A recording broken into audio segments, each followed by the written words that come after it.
بسم اللہ الرحمن الرحیم۔ السلام علیکم۔ قرآن پاک میں ارشاد ہوا ہے کہ قیامت کے روز انسان کہے گا، اے کاش مجھ کو میرا نامہ اعمال نہ دیا جاتا اور مجھے معلوم ہی نہ ہوتا میرا حساب کیا ہے۔ اے کاش موت میرا کام تمام کر چکی ہوتی۔ سورہ الحاقہ آیت نمبر 25۔ اے کاش میں نے رسول صلی اللہ علیہ وآلہ وسلم کا راستہ اختیار کیا ہوتا۔ سورہ فرقان۔ اے کاش میں نے فلاں شخص کو دوست نہ بنایا ہوتا۔ سورہ فرقان۔ اے کاش ہم اللہ تعالیٰ اور رسول اللہ صلی اللہ علیہ وآلہ وسلم کی اطاعت کرتے۔ سورہ الاحزاب۔ اے کاش ہم پھر دنیا میں لوٹا دیے جائیں تاکہ اپنے رب کی آیات کی تکذیب نہ کریں اور مومن ہو جائیں۔ سورہ الانعام۔ اے کاش میں بھی ان کے ساتھ ہوتا تو مقصد عظیم حاصل ہوتا۔ سورہ النساء۔ کاش میں اپنے رب کے ساتھ کسی کو شریک نہ بناتا۔ سورہ الکہف۔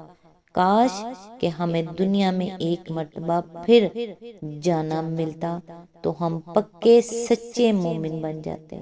سورہ شورى۔ کاش میں نے اپنی زندگی کے لیے کچھ آگے بھیجا ہوتا۔ سورہ الفجر۔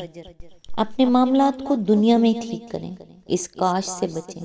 حقوق اللہ میں معافی شرط ہے اور حقوق العباد میں تلافی ضروری ہے۔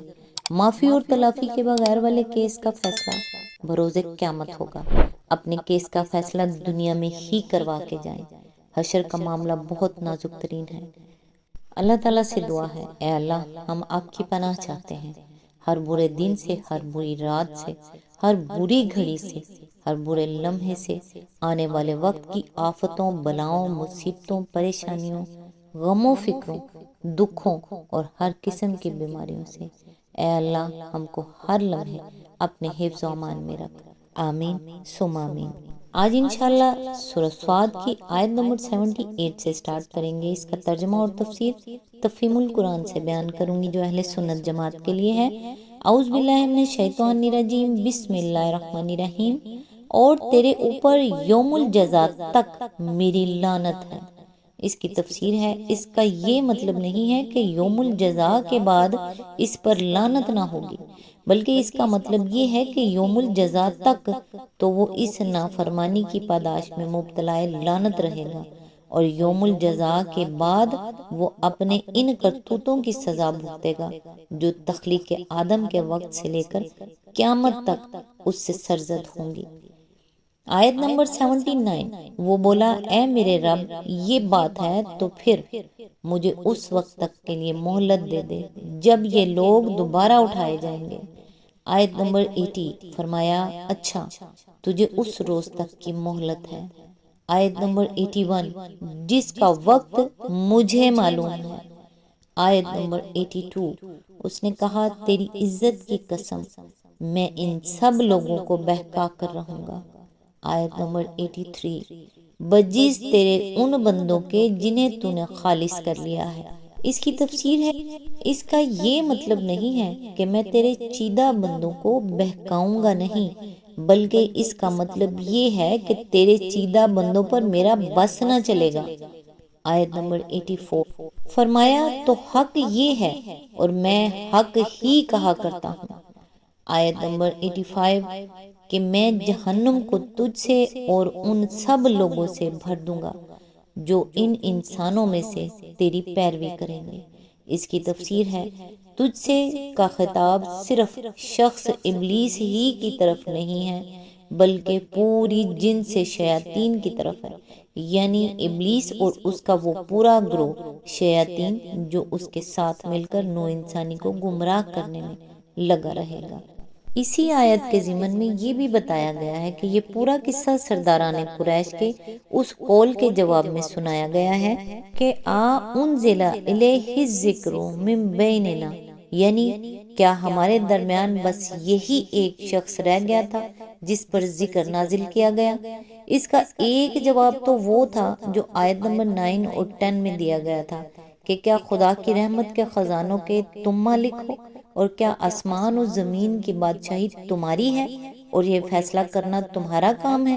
کہ خدا کا نبی کسے بنایا جائے اور کسے نہ بنایا جائے؟ دوسرا جواب یہ ہے، اور اس میں سرداران قریش کو بتایا گیا ہے کہ محمد صلی اللہ علیہ وآلہ وسلم کے مقابلے میں تمہارا حسد اور اپنی بڑائی کا گھمنڈ آدم علیہ السلام کے مقابلے میں ابلیس کے حسد اور گھمنڈ سے ملتا جلتا ہے۔ ابلیس نے بھی اللہ تعالیٰ کے اس حق کو ماننے سے انکار کیا تھا کہ جسے وہ چاہے اپنا خلیفہ بنائے، اور تم بھی اس کے اس حق کو تسلیم کرنے سے انکار کر رہے ہو کہ جسے وہ چاہے اپنا رسول بنائے۔ اس نے آدم کے آگے جھکنے کا حکم نہ مانا، اور تم محمد صلی اللہ علیہ وآلہ وسلم کے اتباع کا حکم نہیں مان رہے ہو۔ اس کے ساتھ تمہاری یہ مشابہت بس اس حد پر ختم نہ ہو جائے گی، بلکہ تمہارا انجام بھی پھر وہی ہوگا جو اس کے لیے مقدر ہو چکا ہے، یعنی دنیا میں خدا کی لعنت اور آخرت میں جہنم کی آگ۔ اس کے ساتھ اس قصے کے ضمن میں دو باتیں اور بھی سمجھائی گئی ہیں۔ ایک یہ کہ جو انسان بھی اس دنیا میں اللہ تعالیٰ کی نافرمانی کر رہا ہے، وہ دراصل اپنے اس ازلی دشمن ابلیس کے پھندے میں پھنس رہا ہے، جس نے آغاز افریج سے نو انسانی کو اغوا کرنے کا تہیہ کر رکھا ہے۔ دوسرے یہ کہ وہ بندہ اللہ تعالیٰ کی نگاہ میں انتہائی مبعوث ہے، جو تکبر کی بنا پر اس کی نافرمانی کرے اور پھر اپنی اس نافرمانی کی روش پر اصرار کیے چلا جائے۔ ایسے بندے کے لیے اللہ کے ہاں کوئی معافی نہیں ہے۔ آیت نمبر 86، اے نبی ان سے کہہ دو کہ میں اس تبلیغ پر تم سے کوئی اجر نہیں مانگتا اور نہ میں بناوٹی لوگوں میں سے ہوں۔ اس کی تفسیر ہے، یعنی میں ایک بے غرض آدمی ہوں، اپنی کسی ذاتی مفاد کے لیے یہ تبلیغ نہیں کر رہا ہوں، یعنی میں ان لوگوں میں سے نہیں ہوں جو اپنی بڑائی قائم کرنے کے لیے جھوٹے دعوے لے کر اٹھ کھڑے ہوتے ہیں اور وہ کچھ بن بیٹھتے ہیں جو فی الواقع وہ نہیں ہوتے۔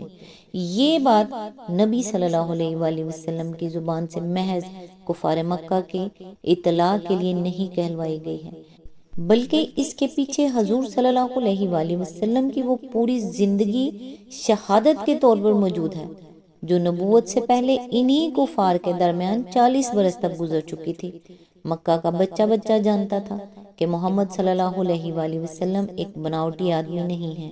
پوری قوم میں کسی شخص نے بھی کبھی ان کی زبان سے کوئی ایسی بات نہ سنی تھی جس سے یہ شبہ کرنے کی گنجائش ہوتی کہ وہ کچھ بننا چاہتے ہیں اور اپنے آپ کو نمایاں کرنے کی فکر میں لگے ہوئے ہیں۔ آیت نمبر 87، یہ تو ایک نصیحت ہے تمام جہان والوں کے لیے۔ آیت نمبر 88، اور تھوڑی مدت ہی گزرے گی کہ تمہیں اس کا حال خود معلوم ہو جائے گا۔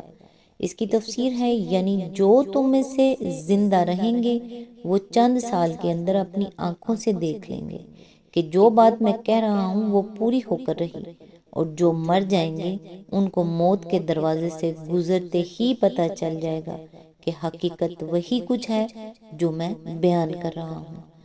آج تک کے لیے بس اتنا ہی۔ یہاں پہ سورہ صاد مکمل ہوئی۔ نیکسٹ انشاءاللہ سورہ زمر کی آیت نمبر 1 سے سٹارٹ کریں گے۔